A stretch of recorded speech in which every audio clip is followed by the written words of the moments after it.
And welcome back to Late Night Lately. I'm your host, Chad White.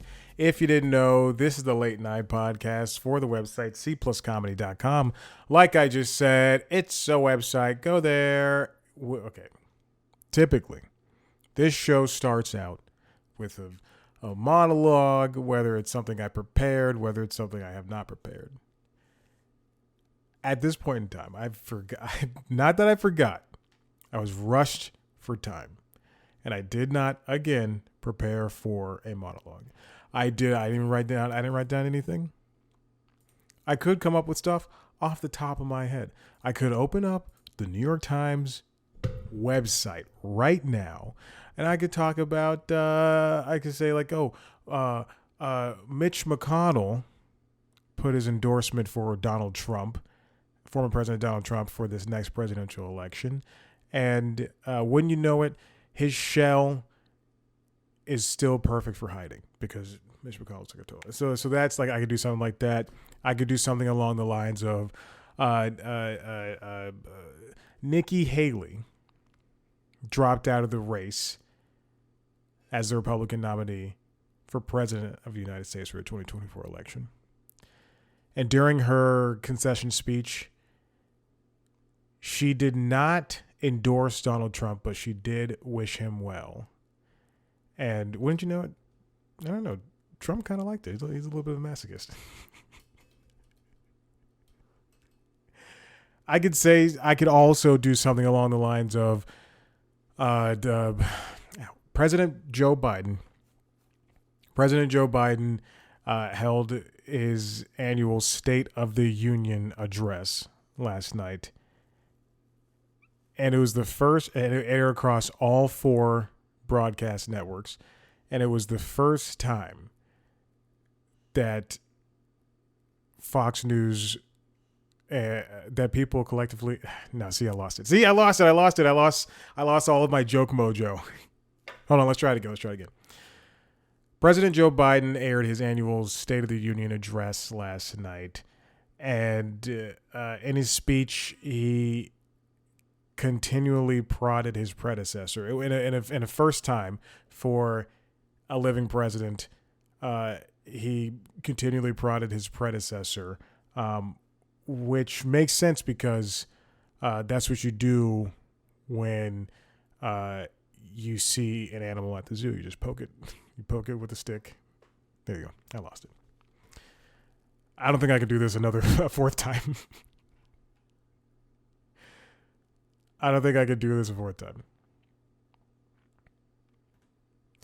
Let's get into the videos that I've chosen out for this week in Late Night.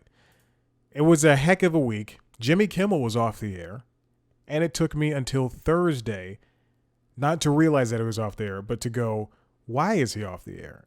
And then I saw, and in that time, in the interim, I've seen the commercials for the Oscars. I know he's hosting it, but I got an email in the C Plus Comedy email account, and I immediately thought, oh, that's right. He's hosting. So he and his team are busy writing jokes and producing for that show. Now, if you don't know, the host, if it's a late night host, if they are chosen to host the Oscars, the Emmys, the Golden Globes, usually their team is brought with them. I can't name a time when it didn't happen.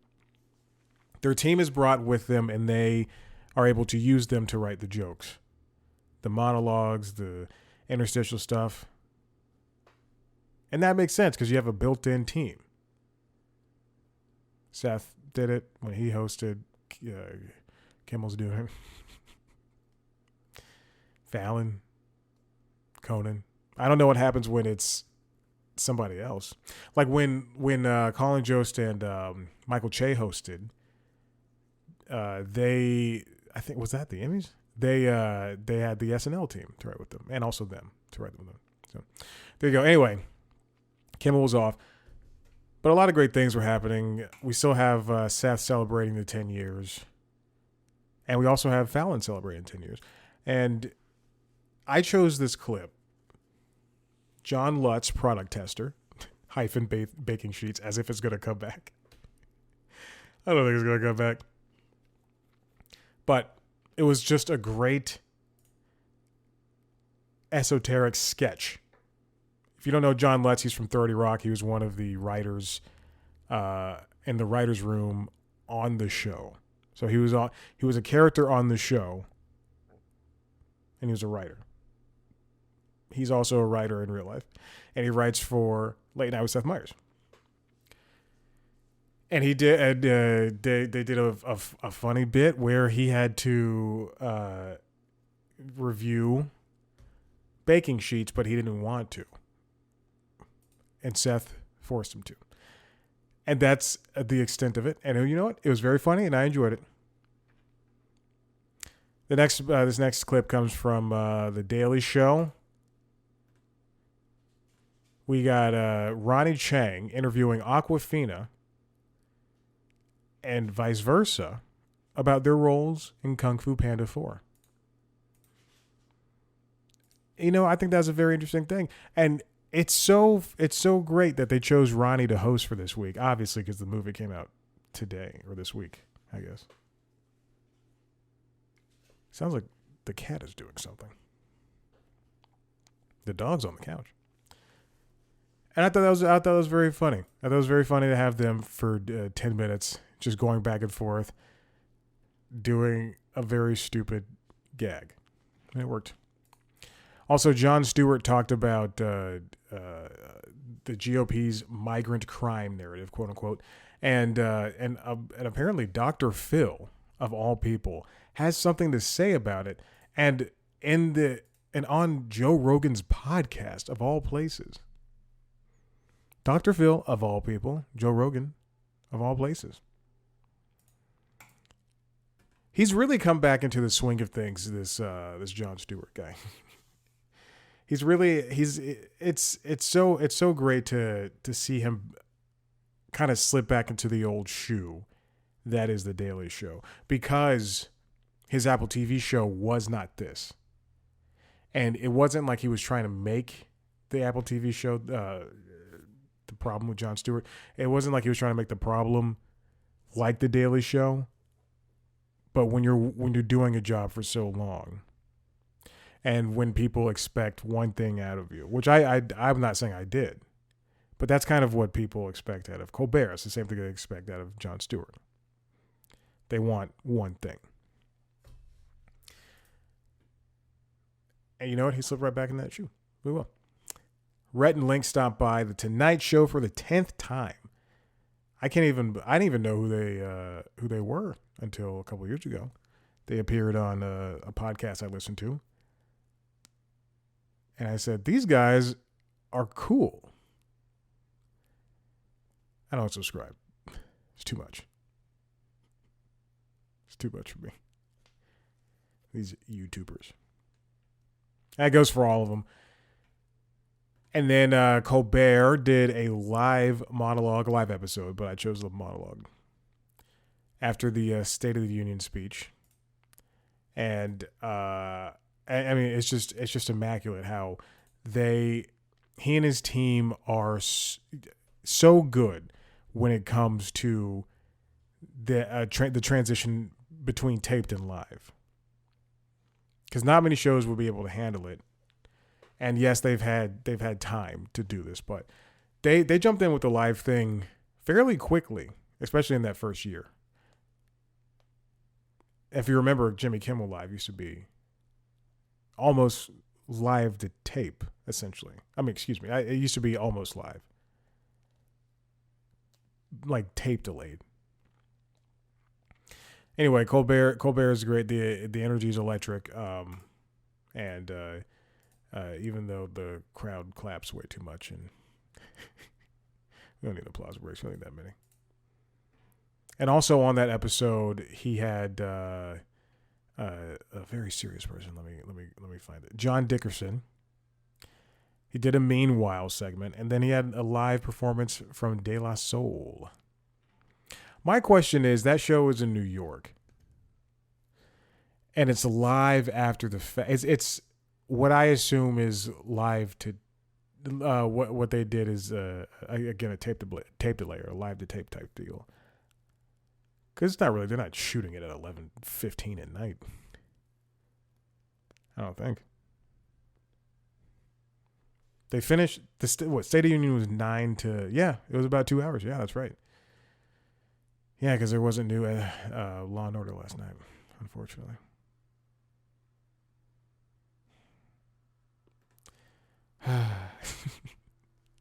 She's a very sad person. And then there's Adam Pally. This is such a funny thing. I love it when people come to TV shows and they break stuff. They break how the show works. They break how everything is. And Adam Pally showed up. He's part of the Paramount family, so he's the plant this week. Adam Pally showed up, and just with Blair Saki and Ron Funches, who were both equally funny, along with Adam, and just wished that At Midnight was around and just kind of talked down about After Midnight. It was very funny and it just had a great callback, and he's just bothered by the at sign and everything. This is a funny episode. It's a funny episode. Okay. Now let's get to the meat. Hold on, I want to do these in order. Oh my God, they all came out at the same time. All right, well, let's do this one that came out first. This comes from the Hollywood Reporter. Written by Lacey Rose. Jimmy Kimmel talks Oscar plans, late night future, and his return of Muse Donald Trump. So if you don't know, one of the big aspects of Jimmy Kimmel Live is his wife is a producer on the show. I think she's like the senior producer, or a senior producer rather. And she helps him put together a show. Obviously, his team is doing the Oscars. So they the producers come along too, and his wife is one of them. In this wide-ranging interview, they talk about Matt Damon, they talk about the Oscars, but more importantly, they talk about the Oscars. At one point, they talk about Joe Coy, and the writer writes this: Joe Coy caught a lot of flack hosting the Golden Globes, in part because he went after folks in the room, and he isn't a part of the Hollywood in the way that you are. Kimmel says, it's a lot easier for me than it is for Joe Coy. It's like if a stranger walks up to you and goes, nice shirt, Tom Selleck. If it's one of your friends, you don't take offense to it, but if somebody you don't know, you might smack him one. And not that I have any business program in the Golden Globes, but I think they should let Joe Coy host the show next year and give him a shot at doing it over again. Yeah, sure. He's right. You know, if Billy Crystal makes jokes about Leonardo DiCaprio or Susan Sarandon, I could not think of another woman in time. Could have said Meryl Streep. Could have said Oprah, but immediately went to Susan Sarandon, who is a great star in her own right. But he's right. It's something I've said before. I said similar things before about the Joe Coy situation. I think I was on a Constitutionalist podcast where I was talking where, you know, if he just came up and was like, hey, you guys don't know me, I'm Joe Coy, you know, just introduced himself and made fun of that for him being to them an unknown. To other people who enjoy comedy, then they know who it is. They know who that is what I'm saying. They moved on about how Kimmel has a fear of standing in front of a quiet audience, but doesn't care about people really getting mad. They ask Molly if she's the one who says, you know, push further or pull back. And she says she's safer than him. This other piece, it's just a good interview. And then they talk about his future in late night. And they talk about what puts him at ease and all this stuff. But here's another good piece from Pete Hammond. Jimmy Kimmel on jokes you won't hear at the Oscars. His biggest fear for the show, his future in ABC, and the one thing he does other hosts never do. Deadline has got to be one of the ugliest websites I've ever seen for the trades. Kimmel talks about how he does enjoy hosting the show and how much time he takes to prepare. Kimmel says, for preparing, we really start in earnest when it gets announced because we can't tell anybody that we're doing it until then. So I start thinking about things. I make little notes about award shows all the time. You know, if I think of something, I put in a little folder in my computer and I refer back to that stuff when I need it. But as far as like writing specific jokes and coming up with ideas for the show, I think we started like that the day that we announced it to the press in mid-November. This is something the Oscars and the Emmys and every other award show, this is what they do better than the Golden Globes, or at least they did in this past year, because the Golden Globes did not announce Joe Coy was going to host until 2 weeks before, less than 2 weeks before. And so he didn't have time to really, he and the writers and the producers didn't really have time to put together the written part of the show. You need to, on top of like watching this stuff, you need to also, watching the shows and the movies or whatever is being judged, you also need to be able to make like a real, I'm sorry, I lost my train of thought. You need to be able to entertain and put together a show. Imagine if a magician came out, you're like, I'm going to go see a magician. A magician came out and they just started doing something completely off topic. He's like, hey, let me tell you about my Fortnite high score. Again, I could not think of anything else. Kimmel does not trust a group of strangers when it comes to his monologue. So he's not going to be going to comedy clubs and trying out jokes in front of an audience. He tests the jokes on people who he knows will get it, who have been to the Oscars, who will understand the dynamic, and also who will be honest with me and say like, yeah, I like that one more than this one and maybe miss this. Will he talk about Trump at some point? Maybe. Will he talk about Santos? Yeah, maybe. Let's see. There's a question in regards to, oh wow, the Barbie promo that he did on his show that involved Kate McKinnon, America Ferrera, and Ryan Gosling. People, I guess, complained and said that it looked like it was something that was, in his words, tipping the scales. Which no, the voting was over at that point. I don't think that really mattered. They talk about jokes not going over well,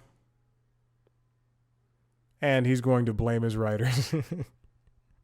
That's funny because that's what Joe Coy did. But Kimmel did say he felt bad for Coy. All right, there you go. And then there's another one, the final one from Michael Schneider. Check out both these interviews. Jimmy Kimmel doesn't buy that he's now the Oscars' permanent host. Quote, you've assumed I've been asked. This is what, his third time, right? He's hosting the Oscars? It's not his second. It's got to be his third.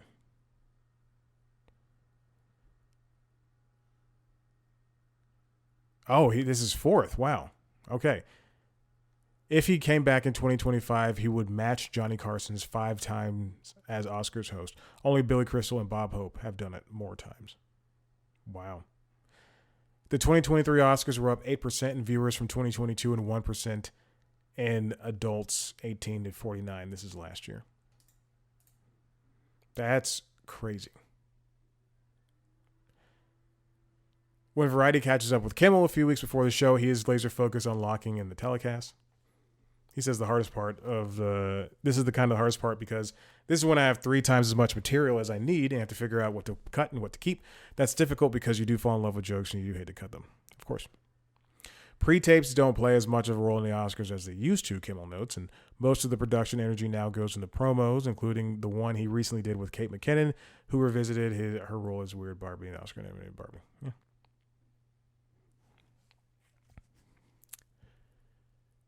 Kimmel is hoping for some good acceptance speeches. He says the hardest part, and then as for hosting, he says the hardest part The hardest day really is not even the day after the Oscars. It's the Wednesday following the Oscars when pretty much everyone has forgotten them. You're running on fumes, but you still have to put on a decent show, which means he's doing Jimmy Kimmel Live next week after the Oscars. I do sometimes imagine that it would be a lot easier if I didn't have to host a nightly show while preparing for the Oscars. He doesn't know when he's going to leave late night. Anyway, hosting. Why did I close every single one of those? Jeez, I need the link to those in the show notes. There a lot goes into hosting the Oscars, especially when you're a late night host. When you have your team, more often than not, you're either you're skipping the week before, skipping work week before, or skipping the work week after. And what they usually do is they work, at least Kimmel shows what I've noticed, they work after the fact. They work after they do the big show because they have the week off. And this is just like an extra thing to have. When it's like the NBA Finals or when they have the Super Bowl on ABC, they still do an extra show. Because they do like a live for the NBA Finals, at least. They do like live half-hour shows before the games or after. No, before. The world of late night is, if late night was just like stopped, then we would be missing a lot of great, like, let's pretend SNL and all the late night shows just stopped. Who would host who could be good last minute hosts for things? Yeah, you could go get a comedian, whatever. You can get, show businessy people. But it's late night and the Oscars. They need hosts. They need hosts when it comes to these shows. I'm writing down the title of the episode. They need hosts when it comes to these last minute things, even if it's ahead of time, because you come in with built-in writers, you come in with built-in people ready to go. This is why late night rules. I think Kimmel does a fine job. He's a very funny guy and affable, and he can lead a show because he's done this for a while. Versus when you have somebody who's never hosted a show before, and I'm not talking like the, John Mulaney at the those Governor Awards or A.D. Bryant at the Gotham Film Independent Awards. I'm not talking about like when you have things like that. I'm talking about when you get somebody who's never hosted a thing in their life and they're meant to host an award show. Or a TV show in general. Imagine the first year that Seth Meyers did his show, Late Night. It wasn't very good, but look at him now, 10 years later. You could give him, he's already hosted award shows, but you can give him an award show and he could pick it up and be fine. Late Night in the Oscars, that's it. Listen, if you like what you heard here, head to the website, cpluscomedy.com, where you can see me talk to your favorite people in the entertainment industry. I just did, what day is it? I did Rob Hayes. He's a very funny comedian. We talked about his album, Frontin'. It's a special as well, so you can listen to it wherever you find your comedy stuff. You can watch it on YouTube. Speaking of YouTube, you can watch a video version of this show as well as the other podcasts on youtube.com/cpluscomedy. You can also see, I don't know.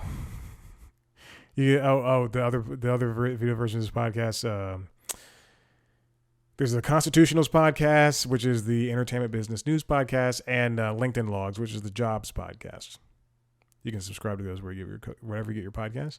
You can watch the interviews, which is the interview show I have, where I talk to your favorite famous people. And you can follow us on TikTok, Twitter, Instagram, and Facebook at C Plus Comedy. Me at Chad Black White. And I'm sure I'm missing something else. I don't know, but you enjoy the rest of your day. I love you. Bye-bye.